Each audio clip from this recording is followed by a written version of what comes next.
Mi nombre es Gianfranco Pacheco, y hasta hace unas semanas no creía en lo sobrenatural. Trabajo como agente inmobiliario en la Ciudad de México, pero en octubre del año pasado me enviaron a Chihuahua para cerrar un trato con un cliente importante. La empresa me reservó una estancia en el Hotel San Francisco, un lugar antiguo en el centro de la ciudad, con una fachada que parecía sacada de los años 50. Cuando llegué, sentí algo extraño de inmediato. El vestíbulo era amplio, con una lámpara de cristal sucia y un olor a humedad mezclado con desinfectante.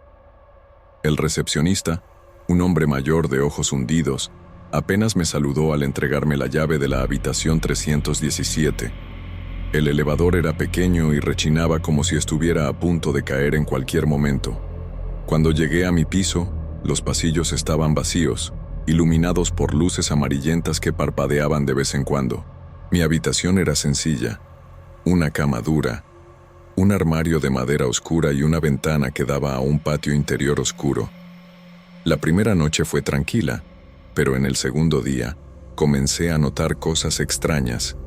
Alrededor de las 3 de la madrugada, me despertó un sonido de arrastre en el pasillo, como si alguien estuviera moviendo muebles pesados. Me levanté, medio aturdido, y abrí la puerta con cuidado. El pasillo estaba vacío, pero el sonido se detuvo justo en el momento en que miré hacia afuera. Cerré la puerta, atribuyendo el ruido a algún huésped borracho o a un empleado nocturno. Volví a la cama, pero apenas cerré los ojos cuando sentí algo frío deslizarse bajo la sábana.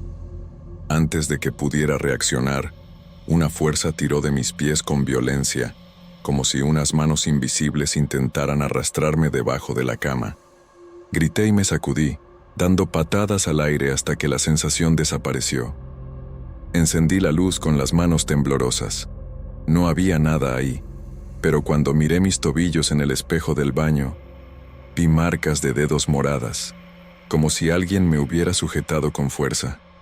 En ese momento, comprendí que algo en el Hotel San Francisco no quería que yo durmiera en paz. A la mañana siguiente, desperté agotado. Las marcas en mis tobillos aún dolían y el cansancio pesaba en mis ojos. Bajé a desayunar decidido a quejarme con la administración. El restaurante del hotel era tan decadente como el resto del lugar. Mesas de fórmica rayadas, un buffet con frutas pasadas y café aguado. El mismo recepcionista anciano estaba ahí, ahora detrás del mostrador, observando a los huéspedes con una mirada vacía. Me acerqué a él. «Hubo un problema en mi habitación anoche», dije, intentando mantener la voz firme. Ruidos extraños y algo me jaló mientras dormía. Ni siquiera pestañeó.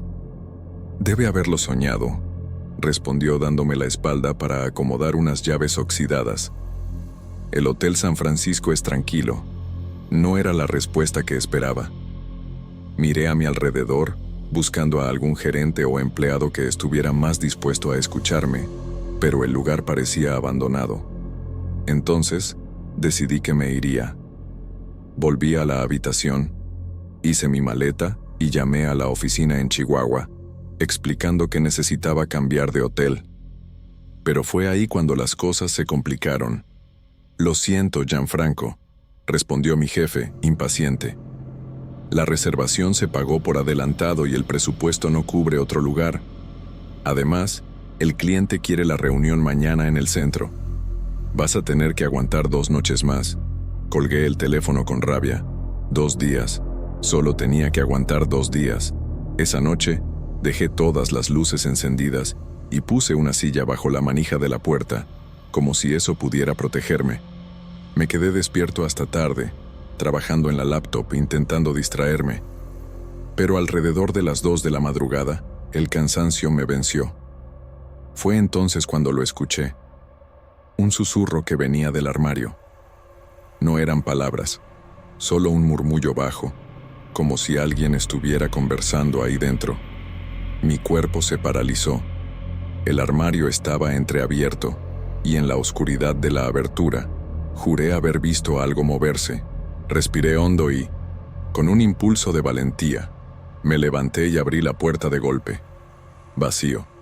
Pero al fondo, colgado en un gancho, Había un viejo traje negro, mohoso, y en él, manchas oscuras que parecían manos. Cerré el armario con fuerza y retrocedí. No importaba lo que dijera mi jefe, yo no pasaría otra noche ahí. No podía dormir. El silencio de la habitación era peor que los ruidos. Parecía que el aire estaba cargado, como si algo me estuviera observando. Decidí ocuparme revisando los documentos de la reunión del día siguiente. Abrí mi portafolio y esparcí los papeles sobre la cama. Fue entonces cuando me di cuenta. Entre los contratos y los reportes, había garabatos que no recordaba haber hecho. Líneas torcidas como si alguien hubiera arrastrado un bolígrafo sin rumbo mientras yo no miraba. En algunas hojas, palabras repetidas, casi ilegibles. En el armario, él espera. Mi mano tembló al tomar la agenda. Páginas que juraba estaban en blanco ahora tenían anotaciones a lápiz, escritas con una caligrafía que no era la mía. Fechas antiguas, de años atrás, con frases como: «No abras la puerta después de las 3. Ella todavía está aquí». El lápiz estaba sobre la mesa, como si hubiera sido usado recientemente, pero yo no había escrito nada de eso. Una parte de mí quería creer que estaba estresado, que mi subconsciente había creado aquello en un momento de distracción. Pero otra parte, la que sintió unas manos jalando mis pies, sabía que algo estaba mal. Necesitaba saber más. Volví al armario y examiné el traje mohoso. Al tocar la tela, un olor fuerte a humedad y algo más, como sangre seca, subió hasta mi nariz. En los bolsillos, encontré un pedazo de papel amarillento, casi desintegrado. En él, una sola frase garabateada: «El perdón no existe aquí». La ventana, que estaba seguro de haber cerrado, ahora estaba entreabierta, dejando entrar un viento con olor a tierra húmeda. Necesitaba salir de ahí. Pero primero, tenía que entender qué estaba pasando. Tomé mi celular y busqué el nombre del hotel. Los primeros resultados me pusieron la piel de gallina. Mis dedos se congelaron sobre la pantalla del celular. Las primeras noticias que encontré sobre el Hotel San Francisco eran antiguas, pero suficientes para justificar el miedo que sentía. En 1978, un huésped fue encontrado muerto en la habitación 317. Mi habitación, el informe era vago, muerte por causas indeterminadas, pero los comentarios en foros locales contaban otra historia. El hombre, un viajero de negocios como yo, se había quejado de voces y ruidos de arrastre en los pasillos antes de ser hallado sin vida. Su cuerpo estaba cubierto de marcas moradas, como si unos dedos hubieran presionado su piel. La policía archivó el caso como un ataque cardíaco. Pero los empleados del hotel sabían que algo estaba mal. Peor aún, en 1992, una empleada de limpieza desapareció en el tercer piso. Su cuerpo nunca fue encontrado, pero sus compañeros juraron haber visto una figura alta y oscura siguiéndola por los pasillos esa noche. El hotel siguió funcionando, los dueños silenciando los rumores, cambiando el nombre por un tiempo antes de volver al original.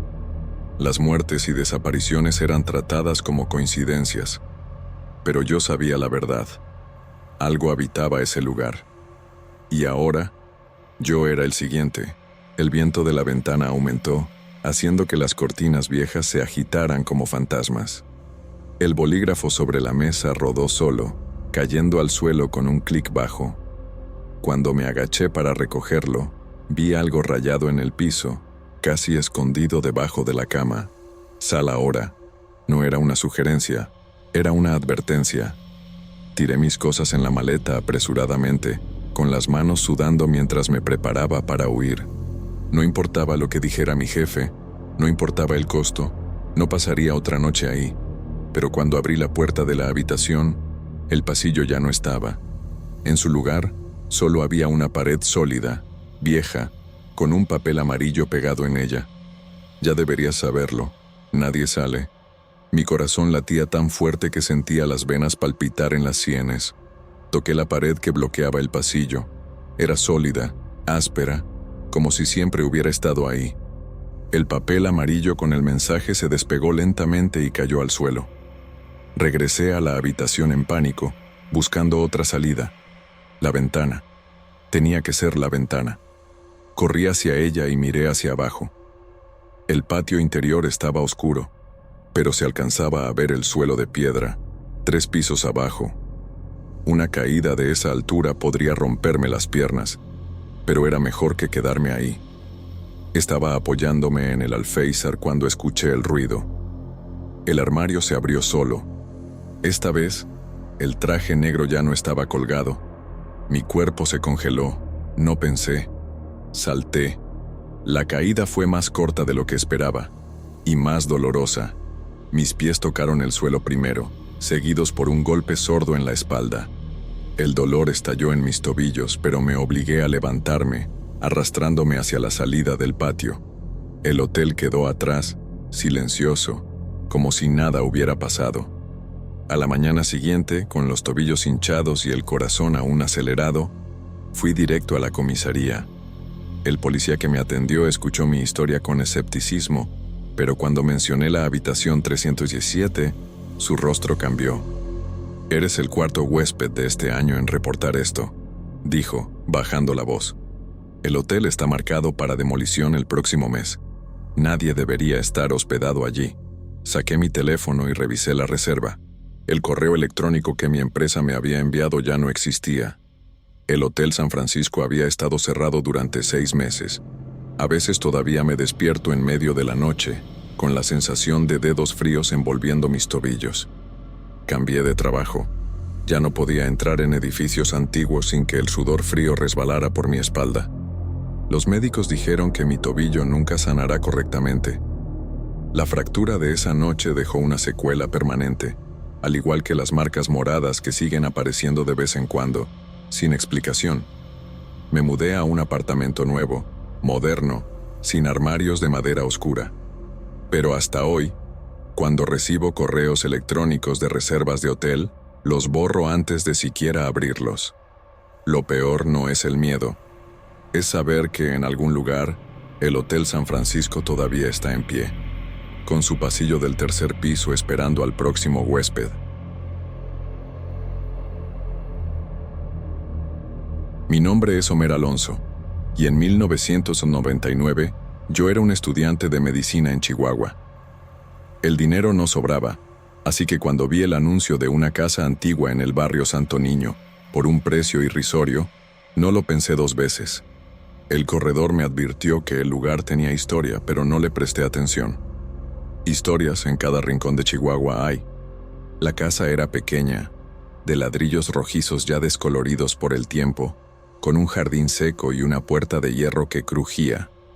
El interior olía a moho y algo más, un aroma dulce, casi químico, que reconocí de los laboratorios de la facultad. Formaldehído. Los vecinos me miraban con desconfianza. Una señora anciana, doña Carmen, cruzó la calle solo para decirme: «Esta casa fue del doctor Reyes. Tenga cuidado con el sótano». Me reí, agradecí y la ignoré. Los médicos forenses tenían una fama macabra, pero yo no creía en fantasmas. La primera noche, los ruidos comenzaron. Eran arañazos finos, como si algo rozara las paredes. Pensé que eran ratas, pero cuando bajé a investigar, el sonido se detuvo. Fue entonces cuando vi la puerta, una trampilla en el suelo de la cocina, casi escondida bajo una alfombra desgastada. La cerradura estaba oxidada, pero se dio con una patada. El sótano estaba húmedo, iluminado solo por mi linterna. Estantes vacíos, un viejo microscopio cubierto por un paño, y en la esquina, un baúl de metal. Mi corazón se aceleró cuando lo abrí. Dentro, frascos de vidrio alineados como en un laboratorio. Cada uno tenía una etiqueta escrita a mano. Ejemplo 12, ahogamiento, Río Sacramento, 1983. Ejemplo 27, envenenamiento, Colonia Díaz, 1985. Y en el centro, un frasco más grande, un corazón pequeño, pálido, flotando en el líquido. Mis manos temblaron cuando vi el billete sujeto a él, Ejemplo 43. Feminicidio. Calle 5A, 1987. Nunca olvidar. No lo sabía, pero esa era solo la primera pista. Lo peor no estaba en los frascos, era lo que más había en el sótano. No pude dormir después de eso. Pasé la madrugada investigando en libros de criminología y archivos de periódicos en la biblioteca de la universidad. El nombre Dr. Emilio Reyes aparecía en los informes de autopsias de los años 80, siempre asociado a casos brutales, feminicidios, desapariciones, cuerpos mutilados encontrados en el desierto. Nada fuera de lo común para un forense de la época, si no fuera por un detalle. En varios informes, partes de las víctimas figuraban como no recuperadas. Dedos, ojos, órganos internos. ¿Coincidencia? Regresé a la casa al amanecer, decidido a llamar a la policía. Pero algo me hizo bajar al sótano de nuevo. Esta vez noté algo que había pasado desapercibido. Un cajón empotrado en la pared, casi invisible. Dentro, un cuaderno de tapa negra, con páginas amarillentas y manchas marrones que preferí no identificar. Era un diario. Las primeras anotaciones eran clínicas, descripciones de cadáveres y causas de muerte, pero conforme avanzaba, el tono cambiaba. El niño de la calle Ocampo, sus ojos aún parecían vivos. Decidí guardarlos, para estudio. La mujer del caso 43 gritó tanto que tuve que removerle las cuerdas vocales antes de que terminara. Ahora está callada. Finalmente. Mi respiración se hizo pesada cuando pasé la última página. Una lista de nombres, fechas y direcciones. Una de ellas estaba circulada, calle Quinta, 1987. La casa todavía está allí. No encontraron todo. La sangre se heló en mis venas, porque calle Quincoa quedaba a 3 cuadras de allí. Y la casa en cuestión estaba abandonada. La luz del atardecer pintaba las calles de Chihuahua con un tono anaranjado, como si el mismo aire estuviera oxidado. Caminaba hacia la calle Quinta con el cuaderno del Dr. Reyes metido en la mochila, cada paso más pesado que el anterior. El vecindario parecía haber estado marchito junto con los secretos enterrados allí. Muros desconchados, puertas vacías, ventanas rotas tapadas con periódicos viejos. La casa era la última de la calle, hundida entre 2 construcciones abandonadas. El portón estaba arrancado, dejando al descubierto un jardín invadido por maleza alta y una escalera de concreto agrietada que conducía a la puerta principal. Algo en ese lugar me hizo detenerme antes de entrar. No era miedo, era una certeza física, como si mi cuerpo supiera que a partir de ahí nada sería igual. El olor fue lo primero que me golpeó. Un aroma denso, dulce y podrido al mismo tiempo, como carne olvidada en un congelador apagado. El interior estaba oscuro. La única luz venía de agujeros en el techo, creando haces de polvo que cortaban el aire. Los pisos de madera crujían bajo mis pies, y en las paredes, manchas oscuras se extendían como raíces de árboles antiguos. Fue entonces cuando vi la puerta al fondo de la sala, pequeña, de madera ya deformada por la humedad, con una cerradura reforzada, como si alguien hubiera encerrado algo allí dentro, o aprisionado algo. Mis manos sudaban cuando la empujé, pero la madera estaba hinchada, atorada en el marco. Un último empujón, y se dio con un crujido seco. Lo que había allí dentro no era un cuarto, era un laboratorio. Una mesa de metal oxidada ocupaba el centro, manchada de marrón y negro. Estantes con frascos rotos, instrumentos quirúrgicos esparcidos como si hubieran sido abandonados a toda prisa. Y en el suelo, cerca de un desagüe tapado, una maleta vieja. Cuando la abrí, mi estómago se revolvió. Ropa infantil, toda manchada de un rojo oscuro. Y en el bolsillo de un vestido, un trozo de papel arrugado con una sola palabra escrita, ejemplo 44. No necesité mirar en el cuaderno para saberlo.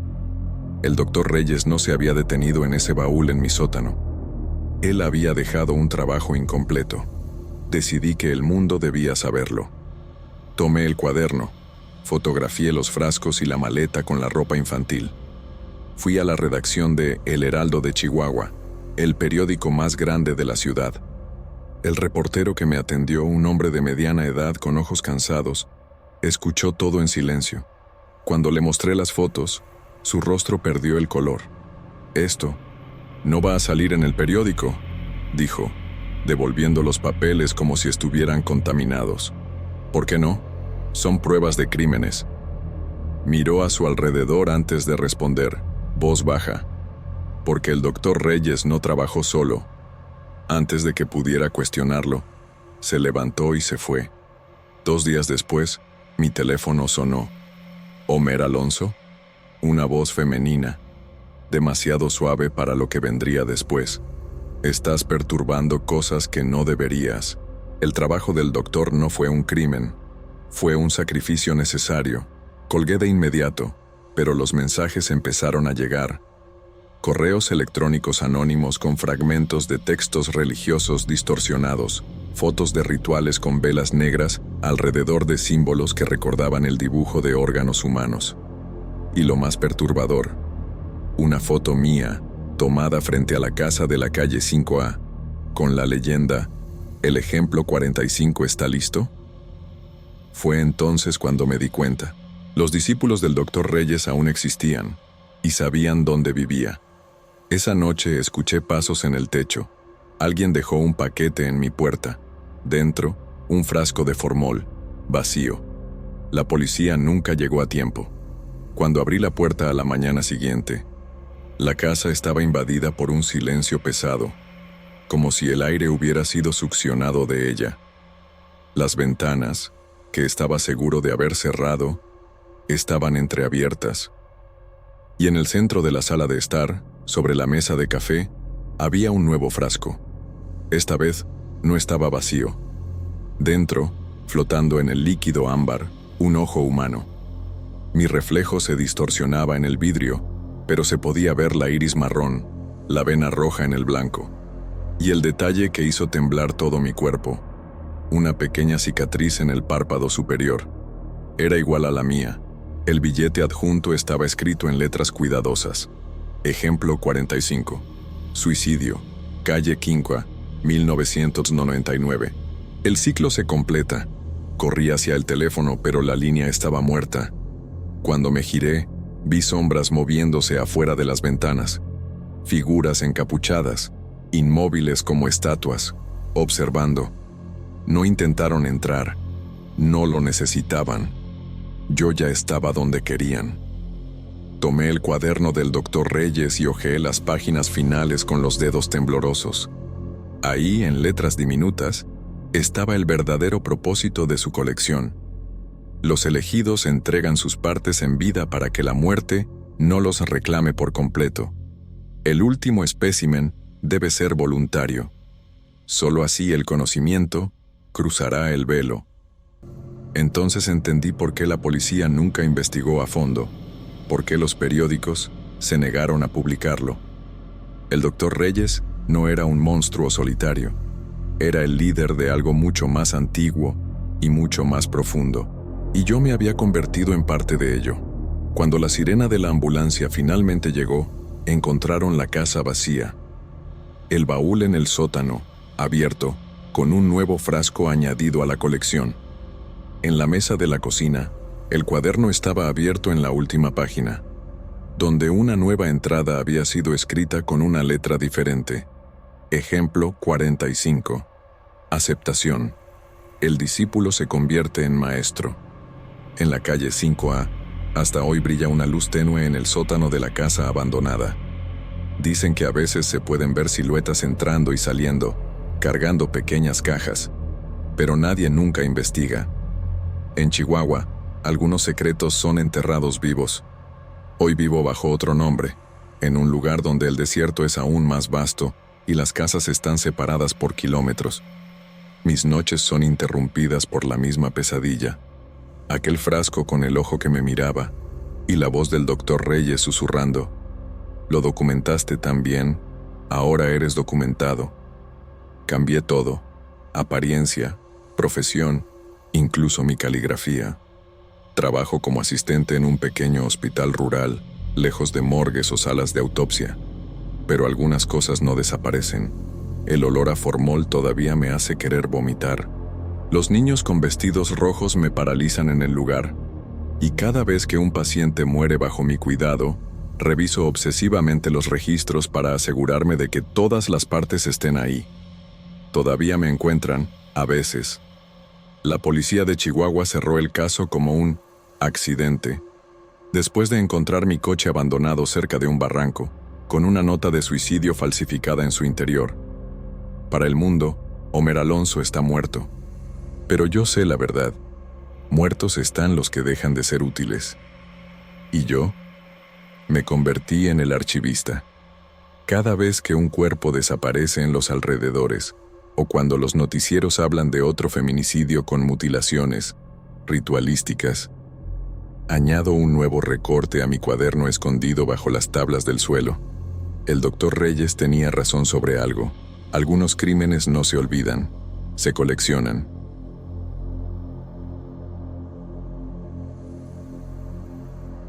Mi nombre es Valverde Escobar, y hasta ese día creía conocer bien la ciudad de Chihuahua. Trabajo como contador en una oficina cerca de la calle 13, en la Colonia Obrera, un barrio común, lleno de tiendas modestas y calles que lo han visto todo. Nunca me metí en problemas, nunca busqué líos, pero a veces los líos te encuentran a ti. Todo comenzó con un abrigo sencillo, de lana, que usaba en los días más fríos. Aquella mañana, antes de salir al trabajo, noté una mancha roja en la manga, cerca del puño. No recordaba haber derramado nada, pero decidí llevarlo a la lavandería más cercana, un lugar pequeño llamado Lavandería Rápida. El dueño, un hombre de mediana edad con ojos hundidos y una sonrisa que nunca llegaba a los ojos, tomó el abrigo y examinó la mancha. «Ah, esa nunca sale», dijo, como si hablara del clima. Me quedé quieto, sin entender. «¿Cómo que nunca?», pregunté, pero él solo me dio la espalda y colgó el abrigo en un perchero, como si el asunto estuviera zanjado. Pagué por el servicio y salí, pero esa frase no salía de mi cabeza. Esa nunca sale. No fue un «vamos a intentarlo», ni un «tal vez». Fue una certeza. De regreso a la oficina, pasé frente a un café donde algunos ancianos del barrio solían reunirse. Decidí preguntar sobre la lavandería. Uno de ellos, un señor de cejas gruesas y manos callosas, me miró por encima del periódico. «Ese lugar ha tenido otros dueños», dijo bajando la voz. «En los años 2000, no solo lavaban ropa ahí». No necesité preguntar qué quiso decir. En el norte de México, todo el mundo sabe lo que lavar ropa puede significar, pero yo no quería creerlo. No todavía. Esa noche, volví para recoger el abrigo. La mancha seguía ahí, un rojo oscuro, casi marrón, como óxido. El dueño me lo entregó sin decir una palabra, pero esta vez noté algo que no había visto antes. Las lavadoras eran antiguas, muy antiguas, y los filtros parecían tener algo atrapado en ellos, algo que no era solo suciedad. Fue entonces cuando me di cuenta de que el olor del lugar no era de jabón, era de carne vieja. Durante algunos días, intenté ignorar lo que había notado en la lavandería. El olor, las máquinas viejas, aquella mirada del dueño. Me convencí de que estaba imaginando cosas. México es un país donde la violencia deja huellas, pero no todo es lo que parece, ¿cierto? Volví a usar el abrigo, incluso con la mancha. La cubría con la manga de la camisa, fingía que no estaba ahí. Hasta que, una tarde, volviendo del trabajo, algo me hizo detenerme en medio de la acera. Un anuncio nuevo, colocado en un edificio abandonado cerca de la lavandería. En él, una foto descolorida de un grupo de hombres con uniformes sucios y un mensaje en letras rojas. Algunas manchas nunca se quitan, ni de la ropa, ni del alma. Sin logotipo, sin publicidad. Solo esa frase y la imagen. Parecía absurdo, pero el estómago se me revolvió. La foto era vieja, Los rostros borrosos, pero los uniformes eran iguales a los que había visto en reportajes sobre los años más violentos de la ciudad. Le pregunté a un vendedor ambulante si sabía quién había colocado el anuncio ahí. Se encogió de hombros. Apareció ayer en la madrugada. Nadie vio quién lo puso. Eso no era normal. Un anuncio no aparece de la nada, y menos con un mensaje así. Decidí dar una vuelta por la cuadra, intentando encontrar alguna pista. Fue cuando noté algo extraño. Varias tiendas antiguas tenían las puertas cerradas, cortinas bajadas, como si nadie quisiera hablar del tema. Solo la lavandería permanecía abierta, con una luz fluorescente parpadeando, como un faro macabro. Esa noche, busqué en mi celular sobre la historia de ese lugar. Nada apareció en las primeras páginas, pero en un foro antiguo, un usuario anónimo publicó una sola línea. La lavandería rápida no lava, solo esconde lo que nadie quiere ver. Y luego, una foto adjunta, borrosa pero distinguible. Hombres con botas manchadas cargando bolsas negras dentro de la lavandería. La fecha, 2003. Fue cuando entendí que la mancha en mi abrigo no era lo único que no desaparecía. El pasado de ese lugar seguía vivo. Y, de alguna manera, me estaba llamando de vuelta. No pude dormir esa noche. La imagen del anuncio, la foto en el foro, el olor en la lavandería, todo se repetía en mi cabeza como una pesadilla interminable. Yo no era un hombre valiente, pero algo me arrastraba de regreso a ese sitio, como si una parte de mí necesitara confirmar lo que ya sabía. A la mañana siguiente, antes del trabajo, decidí pasar nuevamente por la lavandería rápida. Esta vez, no llevé ropa, solo quería observar. El dueño no estaba en el mostrador. La puerta estaba entreabierta y las máquinas detenidas. Un silencio pesado dominaba el lugar, como si el tiempo se hubiera detenido ahí dentro. Fue cuando lo oí. Un ruido proveniente de detrás del mostrador, un crujido bajo, como el de una puerta arrastrándose por el suelo. Sin pensarlo, di unos pasos hacia adentro. El olor era más fuerte ahora, una mezcla de humedad, productos químicos y algo agrio, como carne en descomposición. ¿Hay alguien ahí?, pregunté, pero solo el eco me respondió. Detrás del mostrador había una puerta estrecha, casi oculta. Estaba entreabierta y una luz tenue se filtraba por debajo. Era un sótano. Mi corazón latía tan fuerte que casi podía escucharlo. Sabía que debía salir de ahí, pero mis piernas me llevaron hasta la puerta. Bajé los escalones de madera, cada paso produciendo un crujido que sonaba como un gemido. El sótano era pequeño, iluminado por una sola bombilla colgando del techo. En las paredes, manchas oscuras se esparcían como raíces de árboles. En el centro, una mesa de metal oxidada, con marcas que parecían arañazos. Y entonces lo vi. En la esquina, apiladas, había cajas viejas, algunas abiertas. Dentro, trozos de tela, camisas, pantalones, uniformes, todos con el mismo patrón, manchas rojas que el tiempo no había borrado.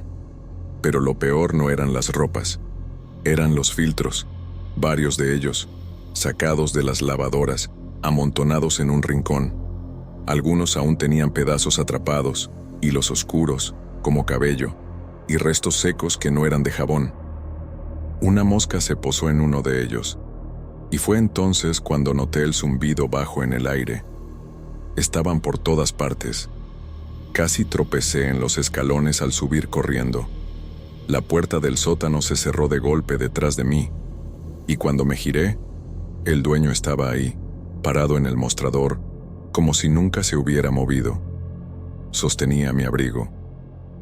Lo olvidó la última vez, dijo, extendiéndomelo. La mancha ahora parecía más grande. Tomé el abrigo sin decir nada y salí, pero sabía que no era el final, porque en el segundo en que crucé la puerta, escuché algo que casi me hizo gritar. El sonido distante de una lavadora encendiéndose sola allá abajo. El abrigo pesaba más de lo que debería en mis manos. Durante 3 noches lo dejé colgado detrás de la puerta de mi habitación, pero su olor impregnó el cuarto, ese hedor a carne olvidada, a hierro oxidado por el tiempo. La mancha se había oscurecido, tomando tonos de vino añejo, y ahora presentaba bordes irregulares, como si se estuviera esparciendo por la tela por su propia voluntad. En la cuarta noche, bajo la luz amarillenta de la lámpara de mesa, examiné la mancha con una lupa que usaba para trabajar.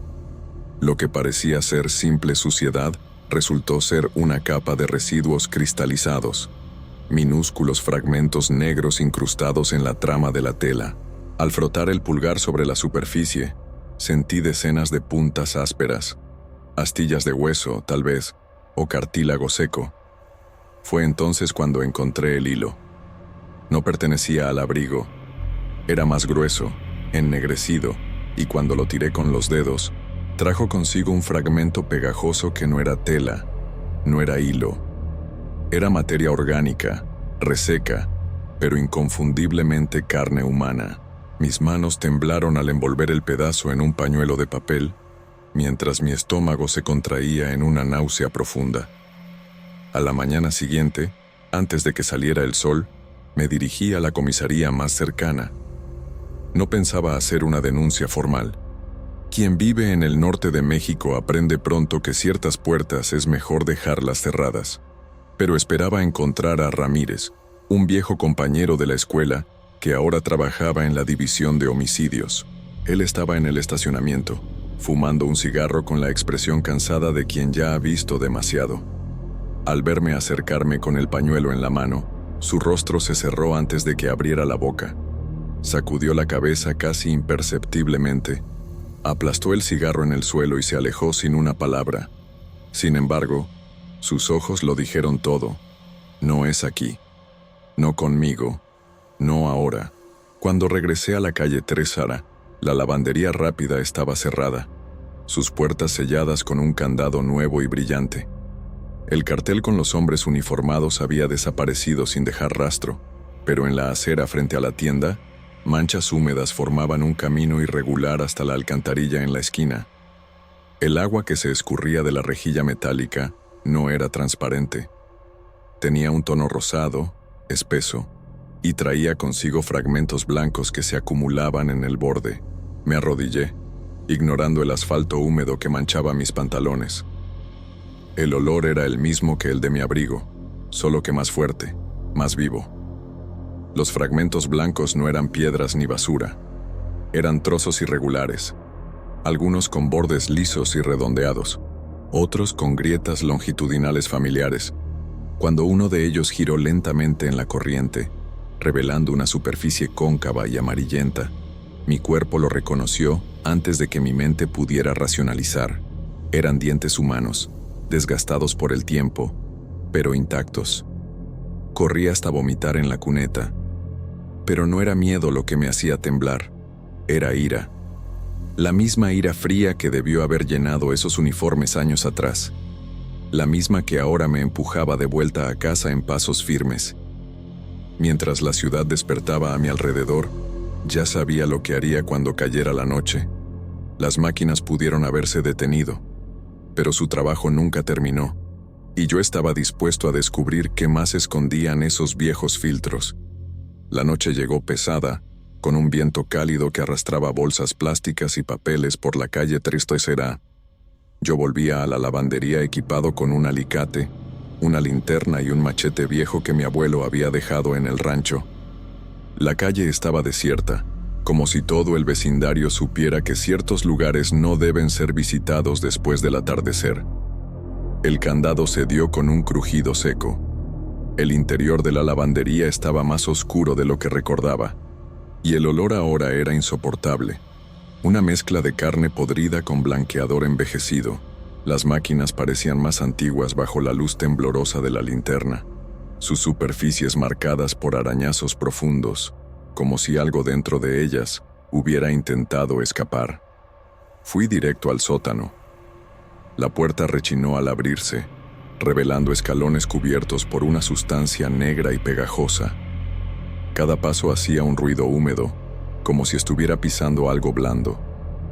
Al fondo, la lámpara aún colgaba del techo, pero ahora su luz era débil, casi rojiza. Las cajas de ropa manchada habían sido removidas. En su lugar, sacos plásticos negros se amontonaban en el centro de la habitación, algunos rotos, dejando escapar un líquido oscuro. Dentro de ellos, formas indistintas, brazos, piernas, trozos de tronco, todos en diferentes etapas de descomposición. No eran cuerpos completos, solo fragmentos, como si hubieran sido separados cuidadosamente. Fue entonces cuando vi las máquinas. 2 lavadoras viejas estaban apoyadas contra la pared, sus puertas arrancadas, revelando los tambores internos. No estaban vacíos. Dentro, trozos de carne y huesos habían sido cuidadosamente dispuestos, como ingredientes en una receta macabra. Los filtros, ahora removidos y alineados sobre una mesa cercana, estaban obstruidos con cabellos, trozos de uñas y mi estómago se revolvió, dientes humanos. Una de las máquinas tenía algo colgado en su interior, un uniforme ensangrentado, casi idéntico a los de las fotos que había visto. Estaba impecablemente limpio, excepto por una única mancha roja en el pecho, aún húmeda, como si hubiera sido lavado minutos antes. Fue cuando entendí. Eso no era solo una lavandería de sangre, era un ritual. Los sicarios no lavaban sus uniformes para esconder evidencias, los lavaban como parte de un pacto.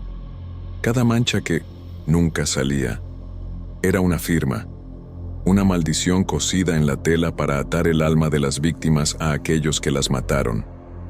Las máquinas no limpiaban nada, preservaban el sufrimiento, ciclo tras ciclo, utilizando trozos de los cuerpos para mantener el pacto activo. Y ahora yo había tocado eso, usado eso. El abrigo en mi armario no estaba solo sucio, estaba con la maldición que llevaba. Un golpeteo seco resonó en el sótano. Me giré lentamente. Sobre la mesa de los filtros, uno de los dientes había rodado fuera del montón. Se detuvo frente a mis pies, como si hubiera sido colocado allí. Fuera, el motor de una máquina se encendió solo. Sabía lo que venía a continuación. Salí corriendo, dejando la puerta del sótano abierta detrás de mí. No miré atrás. No lo necesité. Me tomó 2 años poder dormir sin luz encendida. Quemé el abrigo ese mismo día, en un terreno baldío a las afueras.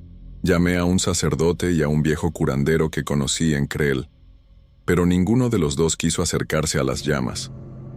El olor a carne quemada duró 3 días, incluso después de la lluvia. Me mudé a un pueblo en las montañas, donde el frío no me hace falta. Trabajo como ayudante en una herrería, lejos de máquinas que recuerden tambores. A veces, cuando el viento sopla desde el sur, aún siento ese olor dulce y podrido en el aire, pero ahora sé que es solo memoria. La lavandería fue demolida en 2018. Nadie reclamó. Dicen que encontraron cosas entre los escombros, pero los periódicos no dieron detalles. Yo no leí las noticias. Aún tengo pesadillas, claro. Despierto sudando, seguro de que hay una mancha expandiéndose en la sábana. Pero ahora miro de cerca antes de lavar cualquier prenda, y nunca pregunto por manchas que no salen.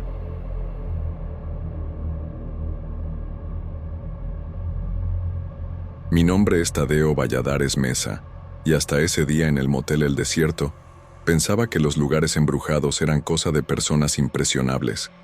El motel estaba en la salida hacia Cuauhtémoc, uno de esos lugares baratos donde nadie hace preguntas. Paredes sucias de polvo, el olor a cigarro viejo y desinfectante barato. Lo único que parecía fuera de lugar era el espejo en la habitación, enorme, con un marco de madera oscura, manchado como si hubiera absorbido décadas de humedad y secretos. No estaba solo. Valeria, una chica que conocí en un bar semanas antes, estaba conmigo. Nada serio, solo algo pasajero.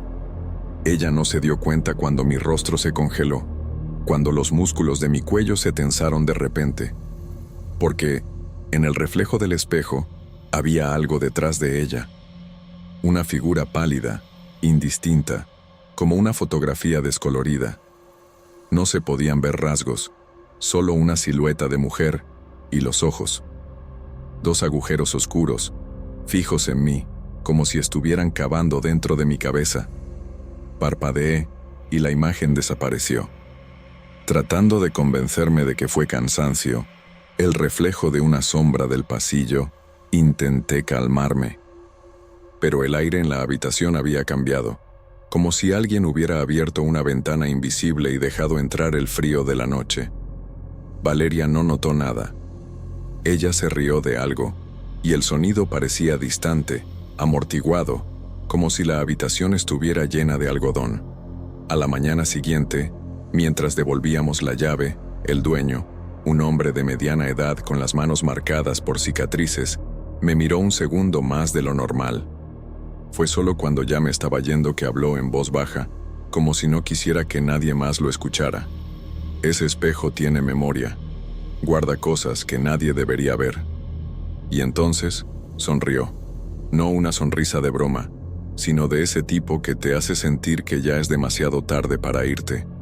En el coche de camino a casa, aún podía sentir esos ojos vacíos mirándome a través del retrovisor, y sabía, sin saber cómo, que no eran solo un recuerdo, estaban esperando. 3 días después del motel, comencé a escuchar cosas. Nada claro, solo murmullos bajos, como voces apagadas que venían de otro cuarto. Al principio, pensé que era algún vecino, la televisión encendida en otro departamento. Pero cuando silenciaba todo a mi alrededor, los susurros continuaban. Siempre de noche, siempre cuando estaba solo. Valeria dejó de contestar mis llamadas. Cuando finalmente la encontré en un café en el centro, estaba diferente, pálida, con los ojos hundidos, como si no hubiera dormido en días. No quiso hablar sobre el motel, pero antes de irse, soltó una frase que me hizo revolver el estómago. Tú la viste también, ¿verdad? No necesité preguntar quién. Esa noche, decidí investigar sobre el motel El Desierto. No aparecía nada en las noticias locales, solo comentarios antiguos en foros, relatos borrados, usuarios hablando de cosas extrañas en la habitación 7, donde yo había estado. Un post, en particular, me atrapó. El dueño anterior no alquilaba cuartos, los casaba. El dueño anterior no alquilaba cuartos, casaba. Fue entonces cuando la luz de mi cuarto parpadeó. Y tú en la esquina del espejo de mi armario, por menos de un segundo, esa misma sombra apareció, ahora más cerca, como si hubiera cruzado la distancia entre el motel y mi casa. Esta vez, juro que sonrió. La ciudad de Chihuahua guarda bien sus secretos, pero nada desaparece por completo.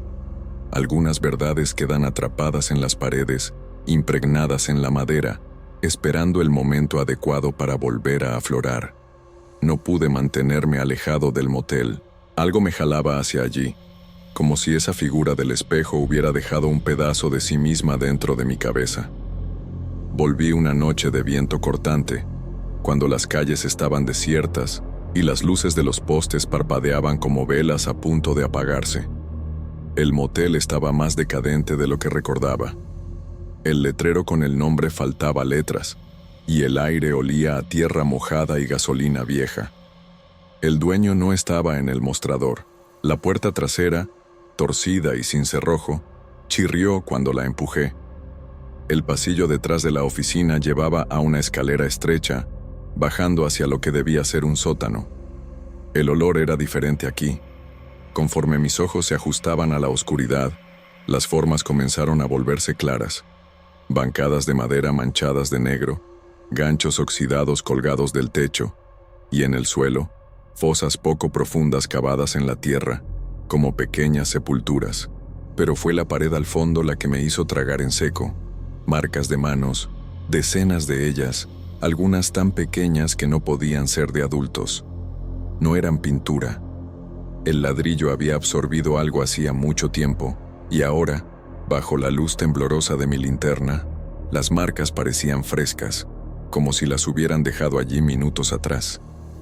Fue entonces cuando escuché el chirrido detrás de mí, la puerta del sótano cerrándose sola, y es en el silencio que vino después, Un susurro tan cerca que sentí el frío en mi cuello.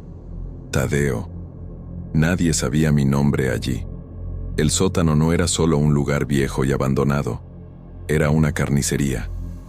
Mi linterna temblaba mientras iluminaba las paredes con más atención. Las manchas oscuras no eran moho ni humedad, eran marcas de chorros de sangre seca, salpicada en arcos precisos, como alguien que conoce el oficio de abrir carne. En las esquinas, trozos de cuerda podrida aún atados a ganchos, las puntas deshilachadas como si las hubieran arrancado a la fuerza. Pisé algo que crujió bajo mi zapato. Cuando me agaché, vi los fragmentos blancos esparcidos por el suelo de tierra. Huesos, pequeños, frágiles, costillas, falanges, un cráneo del tamaño de una naranja aplastado debajo de una de las bancadas. No eran de animales. El aire se volvió pesado de repente, cargado con el olor agrio de carne en descomposición, aunque no había nada fresco allí. Mi garganta ardió con el sabor de bilis cuando entendí. Lo que sentía no venía del sótano físico, sino de la memoria del lugar. En la esquina más oscura, una caja de herramientas oxidada.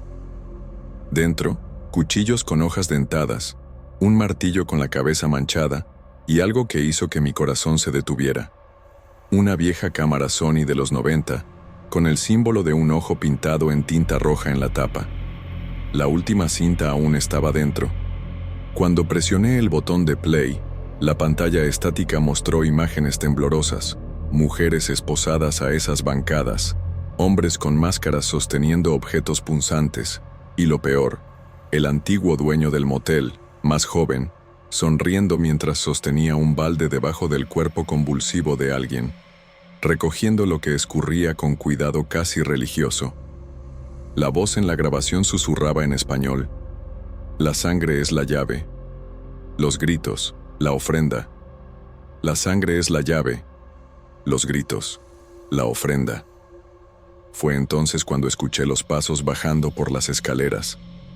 Alguien me había seguido hasta el sótano, y por primera vez desde que entré a ese lugar, el miedo no venía de los muertos, sino de los vivos que aún practicaban sus rituales. Salí del sótano esa noche, pero no sin dejar un pedazo de mí allí dentro. Corrí hasta mi coche con la cámara apretada contra mi pecho, los gritos de las cintas resonando en mi mente. No regresé a casa. Fui directo a la comisaría más cercana. Los policías me miraron con desdén cuando comencé a hablar, pero cuando encendieron la cámara, sus rostros se endurecieron. El motel fue cerrado.